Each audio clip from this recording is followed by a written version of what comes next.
我嘅年紀跌咗喺 Boomers 嗰度，我仲記得讀1年班嘅時候，班房裏邊有好犀利嘅武器，一條好幼嘅藤條，一把打手好痛嘅長間尺。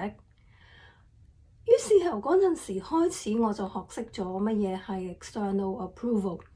喺我嘅生命裏面浪費咗好多嘅時間喺一個鬥爭上邊，就係我嘅想法同埋 external approval 嘅想法。喺呢條片嗰度，我哋一齊嚟睇4樣嘢。第一，Daniel Goleman 話俾我哋聽乜嘢係察覺自己。第二，我點樣使用察覺自己呢個工具。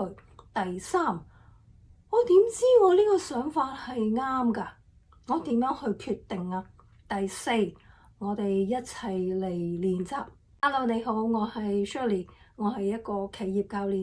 今日同你分享嘅仍然係 Daniel Goleman 喺1995年出版嘅 Emotional Intelligence 情緒智能，點解可能比 IQ 重要？察覺自己並唔係多諗下自己咁簡單，佢有3個嘅層面。第一，察覺自己嘅情緒，包括正面嘅、負面嘅、破壞性嘅。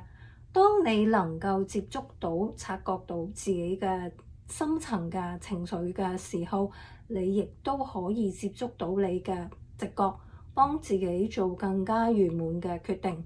你內心真正重視嘅價值觀，仲有就係真正激勵你嘅係啲乜嘢嘢？第二個層次，你有冇知道自己嘅強項、弱點同埋極限？當你知道呢啲邊界線嘅時候，你先至能夠做出更加成熟嘅決定。亦都係因為呢份對自己嘅察覺，你能夠察覺到別人，能夠察覺到你嘅工作環境、你嘅家庭，佢哋需要乜嘢，你要做到乜嘢，嗰個地方嘅潛規則同埋真正嘅揸 fit 人係邊個？第三個層面，因為呢啲嘅察覺，你了解自己更多，你知道自己嘅價值，於是直接提高你嘅自信心。但係問題係，大部分嘅人都以為自己已經好了解自己。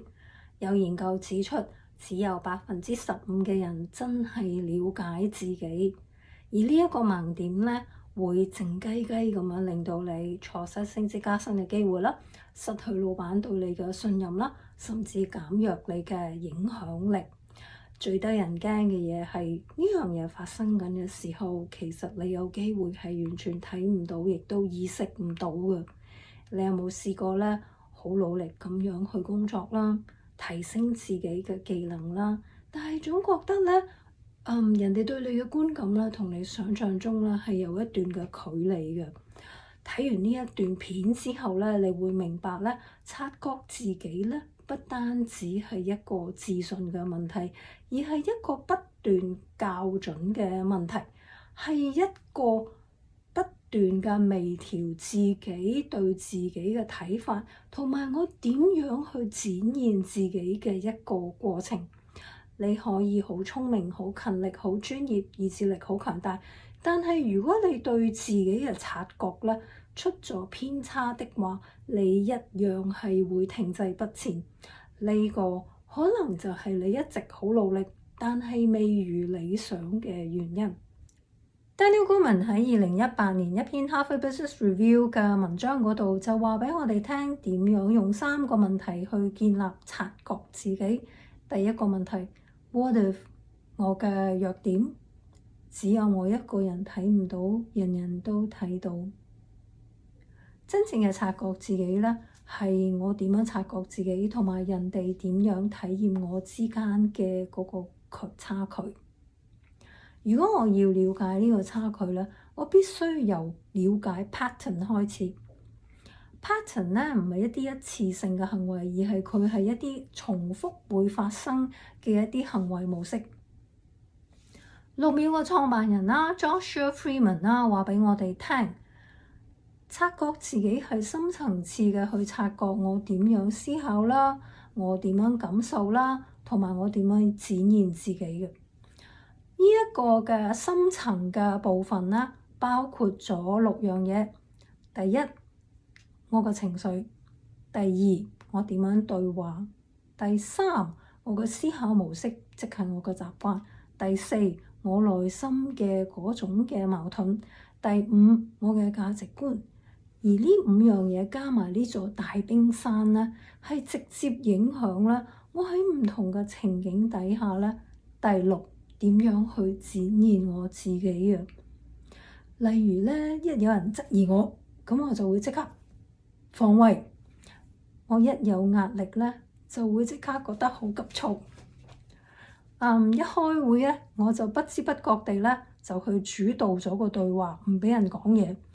又或者咧，我以為自己好叻聽人講嘢啦，直至有人同我講啦，唉，Shirley，你可唔可以唔好講嘢，唔好打斷我，聽一聽我講嘢。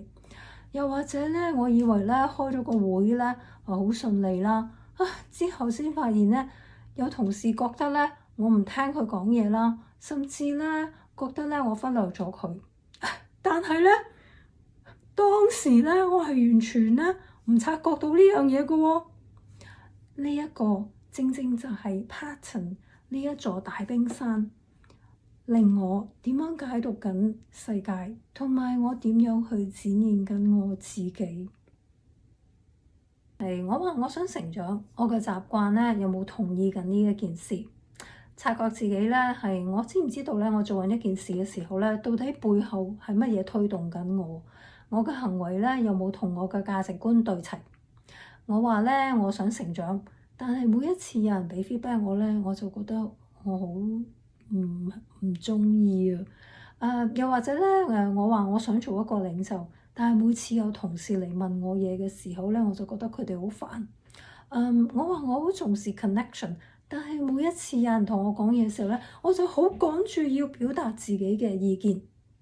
我話我想要進步，但係其實我可能只係想要一份嘅肯定同埋一份嘅安全感。察覺自己咧，就係我要睇清楚我做呢件事嘅時候背後嘅動機係乜嘢。一個出名嘅例子 Angela Aaron， 佢細個嘅時候咧，個夢想係想做一個時裝設計師。佢讀大學嘅時候咧，開始有問號喎。佢見到點解同學做嗰啲嘢咁靚，我 design 嗰啲嘢，有一個咁大嘅差距。有一日，教授就俾意見佢，佢同 Angela 講：你唔適合做時裝設計師，你適合做 clothing merchant。好多人咧喺呢個情況底下咧，會否認啦，或者嘗試去合理化自己想要嘅嘢，但係佢冇，佢即刻調整，即刻 pivot。佢最後咧成為咗 Burberry 嘅 CEO， 之後咧佢仲加入咗蘋果電腦咧，負責零售嘅部門。佢呢份嘅察覺咧同埋調整啦，一啲都唔軟弱嘅，反而係一份好強壯嘅策略清晰。另一個咧好出名嘅例子咧就係 Naval Ravikant。佢15、16歲嘅時候咧，有一次同同學咧傾偈，佢就話咧：我第日大個咗咧，想做 astrophysicist。媽媽喺廚房嗰度聽到佢咁樣講，即刻大聲嗌出嚟：唔係啊，你要讀 business 啊！誒，點解咧？原來咧，媽媽平日嘅時候咧就已經留意到咧 Naval 咧，佢有好強嘅觀察力。同佢去食 pizza 嘅時候咧，佢就會問：點解呢塊 pizza 要咁樣切嘅咧？點解咧要擺呢啲咁樣嘅 topping 啦？佢有好強嘅觀察能力，同埋咧 Naval 咧，佢對於點樣去精進 process 咧，好有佢自己嘅一套嘅睇法。聽完媽媽咁講之後咧 Naval 覺得咧媽媽好了解佢，佢真係選擇咗去讀 business。最終咧，佢將佢自己好特別嘅一份天分，加埋科技啦，加埋科學啦，變咗佢自己一個好 specific 嘅 knowledge。察覺自己咧，就係了解自己嘅動機，同埋作出調整。我哋咧睇到落差，我哋都睇到調整。跟住帶我哋去到第3個問題嗰度，就係我哋點樣將一啲我哋好想要嘅行為同埋習慣真係嘅做到佢出嚟。我哋個腦袋咧係唔曉得點樣去分啱錯真假，佢在乎嘅咧就係到底我哋重複緊一樣嘢幾多次。佢只係會對熟悉嘅嘢作出反應啊。重複咧對我哋嘅腦袋嚟講咧就係等於事實，重複咧對我哋嘅腦袋咧就係等於咧我哋塑造緊我哋嘅身份。當我哋咧反覆咁樣去做一樣嘢嘅時候咧，我哋個腦袋咧就幫我哋去強化。呢個就係我哋上個星期講嘅神經可塑性。Daniel Goleman 啦，鼓勵我哋咧，捉緊面前嘅每一個機會去練習咧我哋想要嘅行為啦，我哋想要嘅習慣。佢提醒我哋咧，我哋個腦袋都係唔識分咧，到底我哋喺屋企定係我哋喺公司嘅。捉緊面前嘅每一個機會去練習。所以咧，當我哋去察覺自己嘅時候咧，佢唔係一份天生嘅特質，佢係一份我哋堅持嘅紀律。咁我點知我察覺到，然後又想調整嘅行動係啱㗎？返返去人力報告嗰度，6份嘅能力，3個嘅效果。第一，我係唔係適應緊自己，然後去領導其他人？第二，我係唔係練習緊自己做更難嘅嘢？第三，我係唔係有效地領導緊其他人，有效嘅溝通，然後提高生產力？我從來都唔帶紅筆入班房嘅，亦都唔用紅筆改功課。今個星期嘅練習，我哋一齊嚟練習點樣俾 feedback 自己。第一，我做得好嘅係乜嘢嘢？